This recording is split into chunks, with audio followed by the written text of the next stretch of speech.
Ce n'est pas possible qu'en 2024, qu'un bateau puisse couler. Ce n'est pas normal.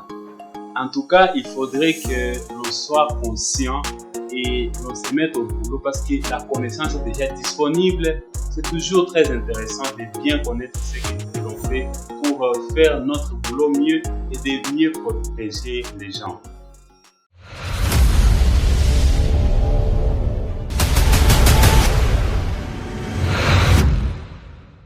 Bienvenue, mesdames et messieurs, dans votre émission Viva Innovation. C'est toujours un plaisir de vous retrouver dans cette émission qui se passe tous les dimanches. Alors, comme nous sommes dans l'émission, c'est que vous avez l'habitude d'être avec nous pour que nous puissions nous envoler ensemble dans notre parcours des innovations. Alors, assurez-vous d'être assis confortablement. Vraiment, il faut vous l'assurer. Et prenons quelque chose à boire ou à manger parce qu'on va vraiment décoller. On va partir dans les nuages avec des innovations les plus incroyables. Et comme vous le savez toujours, nous avons des innovations incroyables que nous vous présentons, des problèmes de la société et que grâce aux innovations, ça vient résoudre ces problèmes-là. Et aujourd'hui, comme vous le savez, on a préparé encore une innovation très intéressante. Vous allez aimer, je suis sûr, vous allez aimer l'innovation et qui touche vraiment notre société. Et grâce à ça, vous allez voir comment est-ce que ça avait révolutionné notre monde jusqu'à ce que nous puissions arriver là où nous sommes aujourd'hui.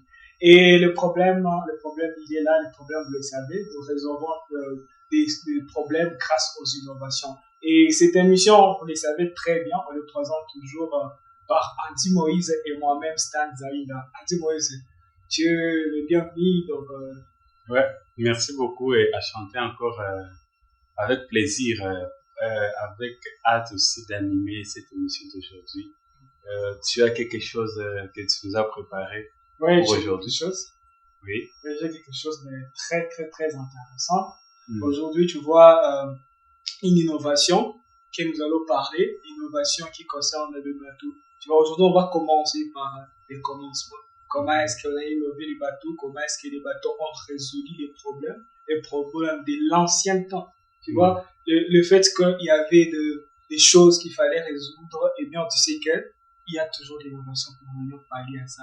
Et bon, là, on peut commencer par le bateau. Donc, on peut expliquer le principe du bateau, comme tu vois sur l'écran, et pourquoi les bateaux, c'est un peu, comment est-ce qu'on l'a intégré dans notre société. Tu vois l'image sur l'écran déjà, les bateaux là.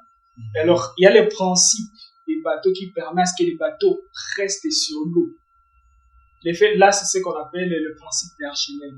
C'est ce qui nous a permis que nous voyons les bateaux jusqu'à aujourd'hui.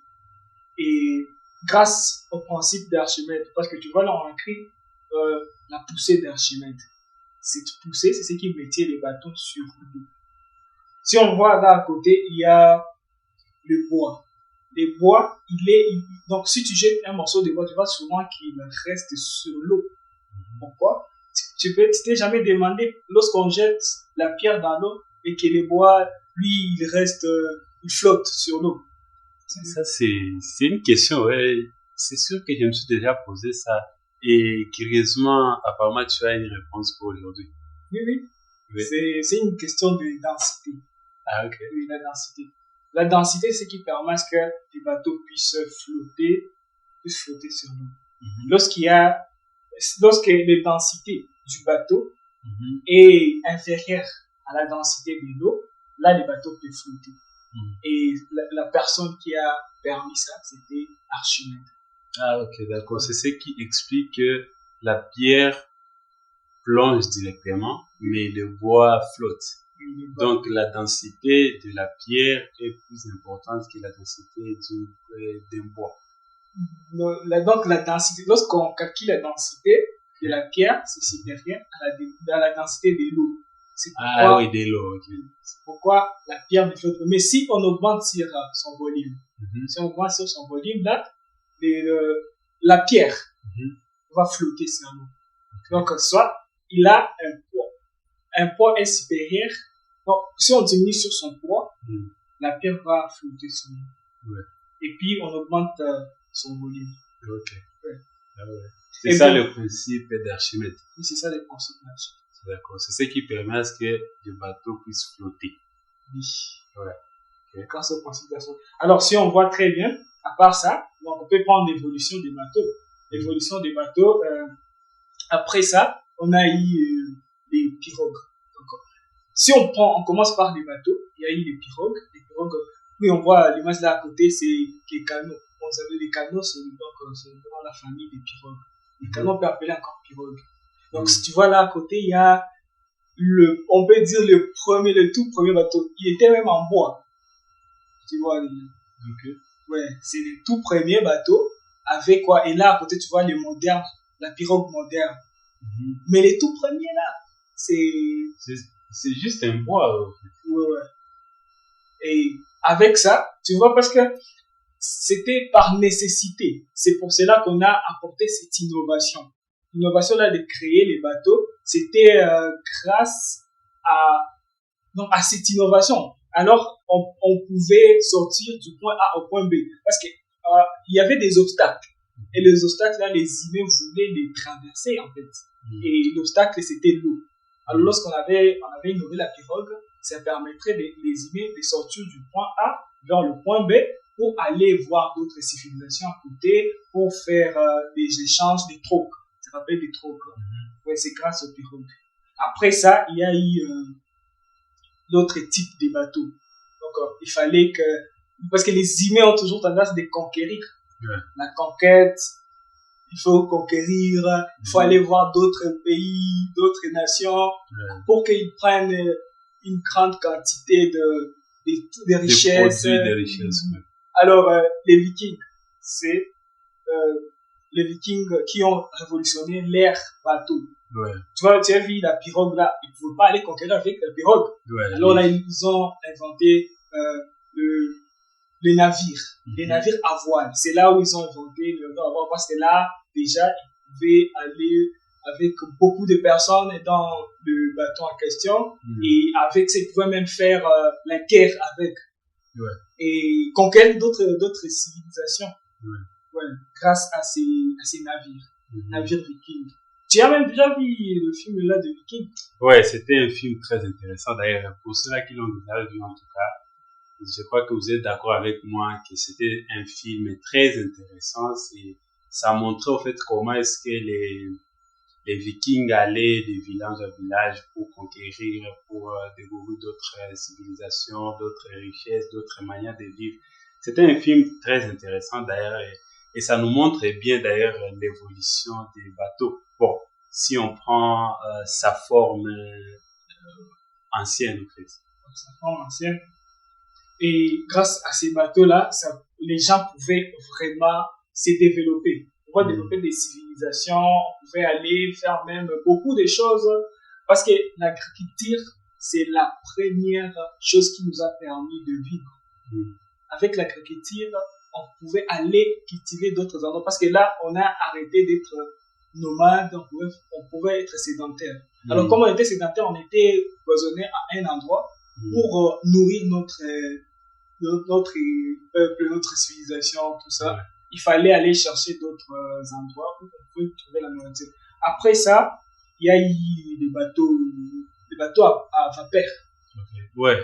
Ouais, bien précisément. D'ailleurs, si je retourne un peu avant, parce que donc toute innovation qui existe, ça part d'un problème pour résoudre. Donc, c'est une solution à un problème. C'est une réponse à une question. Donc, les bateaux sont venus résoudre un problème de déplacement. Les gens avaient besoin de conquérir des civilisations, découvrir d'autres sociétés et découvrir d'autres manières de vivre. Alors, à cette époque-là, il n'y avait pas encore des avions comme on les a aujourd'hui. Donc, seul moyen de se déplacer, c'était soit par terre. Donc, grâce aux chariots, se déplacer comme ça, ou carrément utiliser l'eau pour quitter d'un point A vers un point B. Alors, les bateaux sont venus résoudre ces problèmes-là. Il fallait traverser la mer, traverser les rivières, les lacs et tout ça. Donc, les bateaux sont venus résoudre ces problèmes-là, de se déplacer, de quitter d'un point A vers un point B. Et avec les bateaux que mon ami vient de développer là, donc, tous ces bateaux-là étaient en bois. Ils utilisaient soit le voile, les rames pour propulser les bateaux. Alors, avec le temps, avec l'évolution, on est arrivé à un moment où il fallait, comme vous le voyez sur vos images là à la télé, on montre les bateaux en voile. Donc, ces voiles-là permettaient de faire avancer les bateaux avant. Soit ils utilisaient les voiles ou carrément ils ramaient pour se déplacer. Maintenant, grâce à l'évolution, à l'évolution de la réflexion, des théories, beaucoup de théoriciens qui s'est positionné sur ces problèmes-là, les humains comme nous sommes toujours innovants en fait. On trouve toujours des solutions aux problèmes, quelle que soit la situation. C'est pour cela qu'ils sont parvenus même à transformer l'acier et développer les bateaux modernes maintenant. Quand on voit les bateaux qui existent actuellement, le premier bateau qui était en acier, on appelait ça bateau à vapeur. Parce que ces bateaux-là n'avaient pas besoin ni des rames, ni des voiles pour se déplacer. C'était seulement les moteurs à vapeur. Donc les bateaux-là utilisaient ces moteurs-là pour se déplacer. Parce que il y avait un problème là des esclaves. Il fallait que les bateaux se déplacent sans humains, en fait. Ouais. C'est pour cela que l'innovation des bateaux à vapeur, ça a beaucoup révolutionné le monde maritime, en fait. Et ça permettait à ce que les gens se déplacent beaucoup plus vite, déplacent beaucoup de marchandises et faire, en fait, beaucoup de tourisme, en fait, parce que avec ces bateaux-là, c'était facile de visiter n'importe quel village très vite, avec beaucoup de gens, avec beaucoup de marchandises dedans. Donc, c'était vraiment une très grande innovation. J'espère que tu es d'accord en comparaison avec les bateaux en bois et les bateaux en acier. Ouais, c'était une innovation, surtout que ça avait permis, tel que tu l'as dit, aux esclaves de ne plus être, depuis subir ces tâches-là de faire ces grands boulots, parce qu'avec cette innovation-là, ça avait permis aux esclaves de se détendre un peu. Parce que l'innovation, ça permet toujours de résoudre des problèmes, et grâce au bateau à vapeur, ça avait permis qu'on puisse aller encore dans des océans, parcourir d'innombrables étendues. Ouais. Ça, et puis à une très grande vitesse. Ouais, parce qu'avec ça, on pouvait parcourir une très grande étendue avec une très grande vitesse, et avec ça, on pouvait aussi intégrer d'autres choses comme l'armée, parce que les bateaux à vapeur avaient permis que ça c'est un bon point. On puisse faire l'armée facilement, on puisse faire la guerre, parce que même la première guerre mondiale, la deuxième guerre mondiale, c'était fait par des bateaux à vapeur. Ouais, parce que il disait même pour avoir du pouvoir au fait sur le peuple, il faut contrôler la mer, parce que il y avait des fusils qui venaient de la mer pour atteindre la terre. Et ça, c'était une très grande innovation qui avait aidé dans beaucoup de domaines. Et comme l'IV est toujours développeur, il développe toujours des idées, c'est là que l'apparition du bateau moderne, les bateaux touristiques, ces bateaux-là permettent en tout cas d'être à l'intérieur et d'être comme si tu es dans un hôtel, quoi. Il y a du luxe, il y a des bars, il y a des divertissements, il y a tout ce qui vient avec. Et encore, ça se déplace seulement grâce au moteur. Il fallait seulement utiliser soit les charbons, soit les diesels, quoi, pour se déplacer. Oui. Ouais. Et ça, c'était une très grande innovation. Et jusqu'à nos jours, c'est ce qui existe. Quand on voit nos bateaux, Emmanuel, tous les bateaux que vous connaissez là, ça utilise l'énergie pour se déplacer. Mais avant, il fallait ramer, il fallait utiliser soit les voiles pour se déplacer d'un point à un autre. Et par ça, quand on regarde l'échéance de l'innovation du bateau, on trouve que vraiment ces gens-là, ils raisonnaient, ils réfléchissaient, ils cherchaient toujours à aller de plus en plus dans leurs réflexions et idées. Ouais. Et un autre point est que avec les bateaux modernes, tu peux le voir, avec les bateaux modernes, là, on a diminué sur l'impact écologique. Ah ouais. Parce qu'avec les bateaux à vapeur, ça faisait sortir les effets qui étaient néfastes sur la nature. Et puis avec le bateau moderne, il n'y a plus cela. On canalise cela et que là, on contribue à faire développer notre monde, qu'il n'y ait pas des effets à gaz et faire ces histoires-là des réchauffements climatiques, tout ça. Donc avec les bateaux modernes là, tu peux voir que ça nous permet aussi de vivre bien. Tu peux être dans un bateau et bien tu vas être comme si tu es chez toi à la maison. Et sur base de ça, si on voit l'évolution des bateaux, et là où on était venu, on était sorti des pirogues pour arriver jusqu'au bateau moderne. Cela nous montre à quelle fois l'innovation nous permet de révolutionner toujours le monde. Ça nous permet de voir comment est-ce qu'on peut toujours améliorer les choses et que cela nous a permis de faire le commerce. Parce qu'avec les bateaux, facilement, on pouvait faire des commerces de point A à un point B.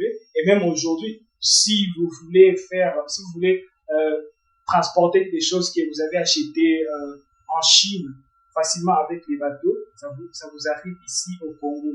Donc les bateaux, tu vois que ça avait permis que nous soyons en contact avec d'autres peuples qui offrent par exemple des produits, des services et facilement on peut les intégrer dans notre société. Ouais, ça c'était une évolution même du point de vue psychologique en fait. Parce qu'avec les bateaux là avant, ils utilisaient seulement là pour conquérir, pour aller un peu, c'est comme si c'était découvrir d'autres milieux tout en acquérant des richesses qui ne les appartenaient pas. Mais grâce à l'évolution des bateaux et tout ça, ça a permis, parce que même si tu es dans ton coin et l'autre est dans son coin, vous pouvez vous voir, vous pouvez facilement vous déplacer de son milieu vers l'autre milieu là sans venir dans l'objectif de voler ou bien de prendre quoi que ce soit. C'est dans les partenariats en fait. C'est de faire soit les commerces ou bien de faire des échanges. Et ça c'était très intéressant. Donc l'innovation ça vient non seulement apporter des solutions, de répondre aux questions de la société, mais ça vient même pallier aux questions que on ne pouvait pas les voir comme ça en fait.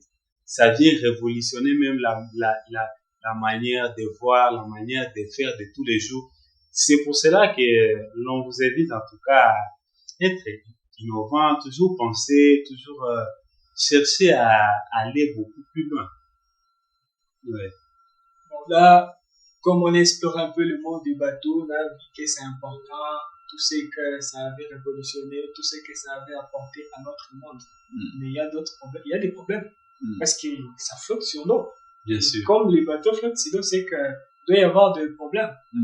Et ça implique des noyades des bateaux. Ouais. D'abord, comme on voit l'évolution, comment est-ce que ça avait commencé, c'était parti des pirogues. Il y avait des problèmes là derrière. Ouais. D'abord, ça commençait comme ça, puis bon, par la suite, les problèmes des noyades, tu vois, des bateaux. Ouais. Je crois que avec les noyades ont toujours une cause en fait. Ça n'arrive pas au hasard. Et selon toi, que peut être les causes de noyade d'un bateau, les causes d'un accident en fait, de naufrage? Ok. Bon, d'abord, la cause, c'est de ne pas respecter, tel que je l'ai dit tout au début, la densité en fait. Vu que comme le bateau aura une très grande densité, ça veut pas, donc ça ne peut pas flotter sur l'eau. Donc là, ça implique, parce que la densité, c'est le poids divisé par le volume. Si le poids est supérieur, donc le poids implique le volume. Du fait que si on met beaucoup de choses dans les bateaux, tu vois que ça va augmenter sur la densité. La densité, elle sera supérieure à la densité de l'eau. Et là, du coup, le bateau peut se noyer. Ce qu'il faut faire, c'est que donc il faut vraiment encourager les gens, mais pour ceux qui construisent des bateaux, ou pour ceux qui sont dans le métier des bateaux, ceux qui ont des bateaux. Donc, la première des choses, c'est de respecter les poids. Respecter les poids des bateaux, faire en sorte que ce qu'on va mettre dans les bateaux soit vraiment équivalent à la densité de l'eau. Il faut pas surpasser, il faut pas dépasser les poids. Et si vous dépassez les poids, ça va pousser aux conséquences et que le bateau peut se noyer. Donc, c'est pas intéressant. Ce qu'il faut faire là, donc, il faut faire en sorte que le volume du bateau soit conséquent de ce qu'on va mettre dans le bateau. Ouais. Donc, s'il y a un petit volume, on y met un grand poids. Déjà là, la densité sera énorme. Donc, il faut que il faut que la densité soit inférieure à la densité de l'eau pour que les bateaux ne puissent pas se noyer. C'est pour cela que tu vas voir que, à part le bateau Titanic, qui avait, c'était quoi encore? Donc, le bateau Titanic avait heurté l'iceberg. Ouais. Ça a touché l'iceberg, c'est pour cela qu'il y avait la pénétration de l'eau dans les compartiments, c'est ce qui avait causé les naufrages en fait. Ouais. Mais pour d'autres bateaux, il va y avoir d'autres, parce qu'il y a d'autres phénomènes, d'autres conséquences qui se produisent. Même c'est les cas de ces bateaux, donc le bateau là qui récemment, le bateau qui ont... Oui, notre cas ici à Goma, les bateaux là qui s'est noyé au fait. Il y avait eu beaucoup de morts, oui, je me souviens. Ouais. Donc, selon toi, c'était le problème là de la densité. Donc, il y avait beaucoup de contenants. Du coup, ça a dépassé la densité de l'eau. C'est ce qui a causé cette noyade, en fait. Je m'excuse pour le terme. Ouais, on peut dire ça. S'il y a un grand poids, le poids est inférieur au volume, parce que la densité est égal au poids divisé par le volume. Donc, si le poids est très supérieur au volume, là, du coup, la densité sera énorme. Ouais. Et comme la densité sera énorme, ça va surpasser la densité de... Bon, il faut le faire. Il faut voir. On a dit pour les bateaux, est-ce que on s'était dit qu'il ne faut pas dépasser un poids quelconque. Lorsque vous le dépassez, là, déjà, ça va partir, ça va pousser à ce que les bateaux puissent se noyer. Alors, s'il faut bien le faire, il faut respecter les poids du bateau, les poids que l'on a mis, que le bateau supportera pour les volumes. Les volumes, c'est tous les bateaux, en fait. Ouais. Tous les bateaux. Si on voit tous les bateaux, donc on voit le volume du bateau. Et puis, si les constructeurs avaient dit qu'il ne faut pas dépasser ces poids, il ne faut pas les dépasser. Alors, si vous les dépassez là, du coup... oui, donc chaque bateau a son poids limite, en fait. Oui. Donc, lorsqu'on conçoit, on voit déjà avec le volume, on sait que avec ce volume ici, le poids ultime, donc le poids final, ça doit être autant. Oui. Ah oui, donc tout est toujours structuré. Si ces accidents-là arrivent, donc il y a seulement manque de respect. Oui, ouais, respect du poids. Ouais, manque de respect du poids. Donc avec notre cas ici, c'était un problème soit de beaucoup de gens, beaucoup de bagages et tout ça. Beaucoup de bagages. Et aussi, s'il y a les techniciens qui n'ont pas respecté certaines choses, comme ça, du coup, il faut le voir. Hein. Ouais, il y a d'autres paramètres qui entrent en jeu. Il y a d'autres paramètres. Mais le plus grand paramètre, c'est de respecter le poids. Si on dit qu'il ne faut pas limiter un certain temps, il ne faut pas le faire, parce que là, du coup, vous mettez la vie des gens en danger. C'est qu'il faut respecter, il faut revoir tout ce qu'on a prévu pour le bateau. Et là, si on le fait, là, du coup, on va permettre à ce que les gens puissent sortir de ces points. Par exemple, s'ils sortaient des Buka ou d'un Goma, ils vont être à l'aise, ils vont se dire que bon, même s'ils ne font pas le savoir, Ouais. mais d'abord, le capitaine va se dire, bon, je suis en train de bien conduire, je suis avec un poids qui est conforme au poids que l'on a dit pour le bateau, et bien là, il va partir à l'aise. Ouais. Et c'est très facile d'ailleurs de déterminer le poids, donc ce qui est dans les bateaux, grâce au tonnage au fait. On peut savoir qu'il y a autant de tonnes de bagages et le nombre de gens, on peut aussi estimer grâce à des moyennes. Donc c'est très facile même de connaître que je suis dans les bateaux. Si vous êtes soit un capitaine, vous savez que dans mon bateau ici, j'ai Donc, le bateau a un tel volume et je déplace autant de tonnes de contenants. Ouais. Des contenus, pardon. Oui, parce qu'on le mesure, tout ça. Donc, dès le départ, on sait tout ça. On sait déjà que le bateau a un certain poids. Oui. Donc, peut-être il mesure des tonnages. On sait que pour le bateau, comme il mesure des tonnages, on sait qu'il a un certain volume, on sait qu'il a tout ça. Donc, on suppose qu'à un certain niveau, s'il y a beaucoup de gens, est-ce que déjà là, c'est énorme? Il ne faut pas les dépasser. S'il y a par exemple 10 000 personnes dans le bateau, 10 000 personnes, là c'est beaucoup. 1000 personnes, prenons l'exemple de 1000 personnes. Et autant de bagages. Là déjà, si on passe les bagages, si on se passe les gens, là du coup tu vois que le poids devient énorme. Et que ça nous ramène à ces mêmes principes-là. Parce que bon, les bateaux modernes, là du coup tu vois que c'est très important parce qu'aujourd'hui, avec même les histoires qui se font, tu peux voir même des paquebots transportent d'énormes charges, beaucoup de charges. Mais du coup, ils flottent sur l'eau. Donc là, ça se trouve toujours dans les normes. Ils peuvent transporter beaucoup de marchandises, beaucoup de gens, mais si le bateau a un grand volume, ça n'a pas beaucoup d'impact. Et ça va s'équilibrer avec quoi d'Archimède? La poussée d'Archimède. Ah ouais, la poussée d'Archimède, ouais. Donc, il faut toujours respecter les principes de la science parce que la science en elle-même vient seulement répondre aux questions techniques, aux questions pratiques, des innovations, des nouvelles pratiques, des informations qui se trouvent déjà sur terrain. Donc c'est très important. En tout cas, si vous êtes dans ce domaine-là, en tout cas, veuillez les respecter parce que c'est toujours mieux de prévenir que de guérir. Oui. Et du coup, j'avais une question à te poser. Oui. Si du moins tu devrais construire un bateau.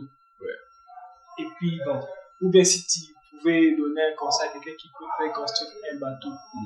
Et puis il a invité d'autres personnes qui ne sont pas du domaine à construire des bateaux parce qu'aujourd'hui il y a même des gens qui font des choses qui n'ont pas étudié, ils le font seulement, je ne sais pas ce qu'ils ont eu de l'expérience. Qu'est-ce que tu peux leur dire? Oui, en tout cas, c'est toujours utile. Si vous voulez construire un bateau, ou bien si vous êtes dans ce domaine-là, vous avez votre bateau soit dans le lac ou ailleurs, c'est toujours mieux de consulter d'abord les documents appropriés pour le bon fonctionnement de votre bateau. C'est toujours mieux de connaître tous les principes parce que ce n'est pas bien de faire la technique sans connaître les normes. Et avec ça, vous pouvez savoir comment jauger avec les différentes valeurs pour vous permettre de mettre les gens en sécurité tout en faisant votre job. Et du coup, je voudrais vraiment vous laisser une petite question. Partant de tout ce que l'on vient de vous montrer, l'évolution des bateaux et tout ça, franchement, ce n'est pas possible en 2024 qu'un bateau puisse couler. Ce n'est pas normal. En tout cas, il faudrait que l'on soit conscient et l'on se mette au boulot parce que la connaissance est déjà disponible. C'est toujours très intéressant de bien connaître ce que l'on fait pour faire notre boulot mieux et de mieux protéger les gens. Ouais, c'est ce que j'avais un petit mot à mettre à la fin de cette émission. Ok, c'est vraiment intéressant, donc on peut terminer par là. Et nous sommes vraiment contents de vous voir, d'avoir participé aussi dans cette émission parce que vous êtes là derrière les caméras, vous êtes en train de nous suivre et surtout, restez innovants et ne pensez pas que surtout donc l'innovation ça concerne seulement les histoires informatiques, non, l'innovation ça nous concerne nous tous, donc restez innovants. Ciao, à la prochaine.